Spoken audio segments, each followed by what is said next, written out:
嗨，大家好，我是牙膏哥。今天我们来讲一下世界杯。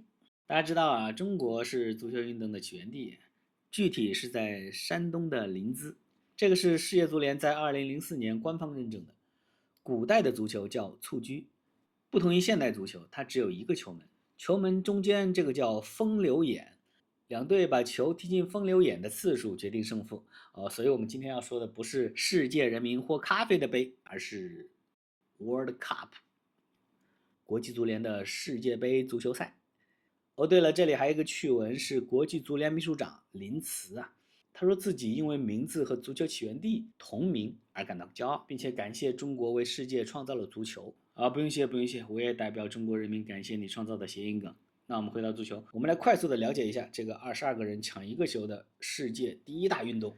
首先有两条长边叫做边线，两条短边叫做底线。是的，你没看错，其实足球比赛关于球场的大小其实不是一个固定的值，是在这个范围内都没有问题。但是世界杯作为最顶级的赛事，它的尺寸定为105×68，没有浮动空间。在底线各有一个球门，两支队各11个队员用除了手以外的部位把球送进对方球门的得1分。他们按照后卫、中场、前锋的人数可以分为4-4-2、5-3-2等等阵型，从后场往前场数啊。队员的球衣号码通常也是这么编的哈，守门员一般都是1号，2、3、4、5、6、7、8、9、10。球门的外边有个大的长方形叫做禁区，顾名思义啊，犯规的禁忌区。在禁区犯规的后果会很严重，得在离球门近在咫尺的这个点罚点球。这里守门员犯规了啊，回去办理。对了，规则规定点球踢出来之前，门将的双脚不能离开球门线，不然你球还没踢出来我就冲上前封堵，这不公平是吧？这时候你又会想，不对呀，守门员既然可以用手，那他直接抱着球跑到对方的门里，不就轻松赢了比赛了吗？还踢个屁啊！这就是禁区的第二个作用，限制守门员用手的范围。只要出了禁区，门将还故意用手接球，属于严重的犯规，甚至会吃到红牌被罚下。好了，在禁区里面还有一个小一点的长方形，叫做球门区。当进攻方把球搞出了底线，前锋打门打偏了，高射炮了，带球失误带出去了，这就由防守方在这个小禁区范围内开球，叫球门球。反过来呢，如果是防守方搞出底线的呢，那就由进攻方在角球区罚角球，角球也是得分的好机会。对了，球出了边线就要由对方罚边线球，不过边线球呢，只能双手举过头顶扔进球场。这是除了守门员以外唯一可以用手碰球的时候。但是注意，不可以单手扔，不可以从胸口推，不可以从裤裆下发射，也不可以跳起来扔，手可以放飞自我，脚必须扎根大地。忘记说一点，出界在足球里面是指整个球完整的出去，所以进球呢也是整个球的垂直投影面积越过了球门线才算有效。球场正中间一条线，顾名思义叫中线，中线上有个圆圈，是为了在开球的时候让大家散开9.15米的。把这个圈圈平移到禁区上，叫做禁区弧。因为罚点球的时候，大家也要散开9.15米的距离。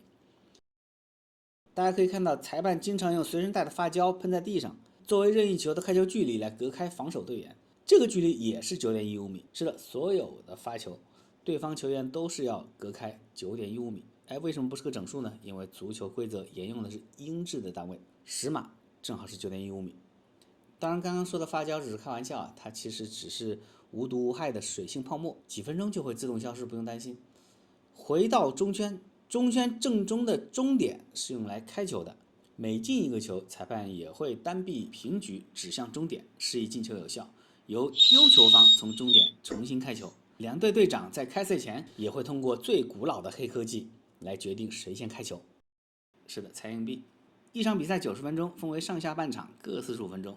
世界杯的小组赛因为是积分制，所以90分钟就可以结束，可以平局，输了也不会直接出局。每个小组4个队伍2-2都踢一场，踢完这1、2、3、4、5、6场比赛，按积分高低晋级，胜方积3分，负0分，平局双方各1分。小组赛48支队伍进入32强进行残酷的淘汰赛。淘汰赛顾名思义就不能有平局，不然没法淘汰，主打一个积分高下也决生死。32进16，16进8，8进4，4进2决赛。淘汰赛90分钟常规时间打平，那么就会再加时30分钟。如果在加时赛仍然打平，就进入最刺激的点球大战。双方各派出5名队员踢5轮，5轮踢完，如果还是平局，就进入最残酷的突然死亡法，一轮一轮踢，真正的一球定生死，你进我也进，继续；你丢我也丢，继续；你丢我进，打卡下班，顺便领一个体坛最高荣誉大力神杯。说完了比赛流程，下面是最让新手犯迷糊的2个点：什么是犯规，什么是越位？我们先看看犯规，明明2个球员抢球，动作看起来都差不多，为什么一会儿是好抢断，一会儿吹犯规？其实非常简单，首先无球状态下的推拉踢绊，这些肯定是犯规，这个好理解。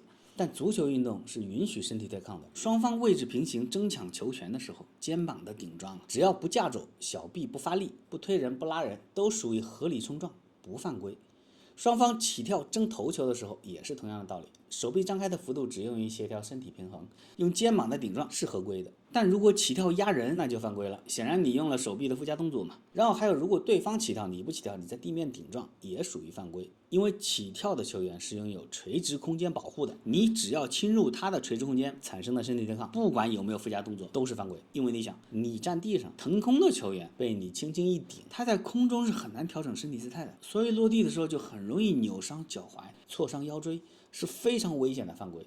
关于抢球呢，一般来说，无论是常规的抢球还是滑铲的抢球，你就看一点，只要是先碰到球，多半是好球；只要是先碰到人，一般都是犯规。但也注意，如果动作太大，即使先碰到球，但后续动作不收脚，铲球的时候亮鞋钉，都属于犯规。正确的铲球是脚踝下压，脚尖朝向地面，鞋钉贴草皮，只用脚内侧、脚弓和脚背出球。而像这种脚离开地面，脚踝上翻，鞋钉朝向对手，都是很危险的犯规。我们俗称亮鞋钉，甚至双脚离地、剪刀脚。这背后的剪刀脚铲球属于断腿高危，极其没有体育道德，是最严重的犯规，会吃到直接红牌。对了，大家知道第2张黄牌会累积成红牌，虽然2种情况在当场的比赛中的处罚都是一样的，都是罚下场，并且不能有替补。这个和篮球不一样，足球罚下去就少打1人，篮球罚下去可以替补。这罚下去超过4个人就直接不用踢了，直接判输。这个直接红牌可能会比2黄变1红面临更严重的追加处罚，比如停赛更多和罚款。好了，终于来到了最让新手烧脑的大 boss 越位规则。不用怕啊，其实非常简单，我2分钟给你讲明白。用官方的标准话说是，在传球的一瞬间，进攻球员在对方半场，并且比对方倒数第2名队员更接近于对方球门线。是不是有种他说的每个字都认识，连起来就晕了的感觉？其实就4个字：禁止偷家。也就是说，不讲武德，埋伏在我家球门口等着捡漏。这样的话，根本就不用组织进攻推进，是吧？直接一个大脚长传给埋伏好的人就可以打门了。所以呢，你埋伏一个前锋，我就得安排一个后卫；你再安排一个前锋，我还得再多一个后卫。这样2队球门门前就全是人了。这样的足球战术就脑残化了，直接就来回大脚，这样太无聊了。所以呢，为了限制在对方防线后面苟起来守株待兔，就把倒数第2名队员这里画一条线，叫做越位线。为什么是倒数第2个队员而不是最后一个呢？因为后面还有门将，所以一般来说就是除了门将以外的最后1名后卫就是越位线的位置。你前锋进攻最多只能跑到这条越位线接球，这个线是以什么为标准呢？而众所周知，足球运动员是没有手的，所以是以头、躯干、下肢为准，也就是除了手以外都算。那我们测验一下，看这2种情况。你看啊，像这样 A 队员从越位位置跑回来接球，算不算越位呢？算的。B 球员从不越位的位置跑到越位位置接球，算不算越位呢？不算。这是为什么呢？因为越位判罚不看你在哪里接球，而是看传球的那一瞬间越不越位。因为这个传球的一刻就相当于发令枪响，双方就可以同时启动去拼搏，去凭本事争取机会，这样是不是就是体育精神非常公平？你越位就相当于发令枪响之前你就抢跑了嘛。好的，这个很好懂。但有朋友会问，这传球一瞬间电光火石，裁判怎么可能看得准呢？事实上，主裁判不需要看准，因为那个拿着小旗旗的边线助理裁判时刻像磁铁一样跟着这个越位线来回奔跑，就是为了帮助主裁判盯死这条越位线。越位了，一举旗，旗子手柄上还有个小开关，一按，主裁判这边的手环就会震动，耳机也会提示 offside。有朋友又要问了，守门员出击跑到后卫前面去还没回来，白队进攻队员回撤到这里，还越位吗？越位的，不管守门员在哪里，永远只看倒数第2名队员是越位线。那守门员可不可以退到场外来造越位呢？这名白色队员还越位吗？不越位的，因为09年的规则明确说明，防守队员擅自离开比赛场地，在判断越位时，应视为处于本方的球门线或者边线上。OK， 我们一口气把足球的主要规则都讲清楚了。06世界杯也告一段落了，我们见证了诸神的黄昏，一个炫目的足球时代远去了。该怎么告别呢？像我们当初见面那样，不经意就闯入我们的世界，一晃就已经20多年了。春风若有莲花意，能否许我再少年？时间对于每个人都是公平的。你老了，陪伴你20多年的我们也不再年少。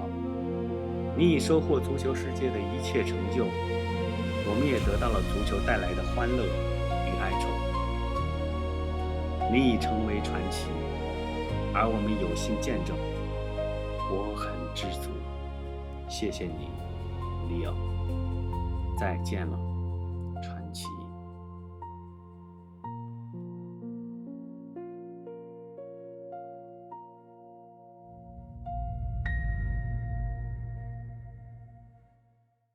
拜拜啦！一图说万物，我是姚高哥，我们下次再见。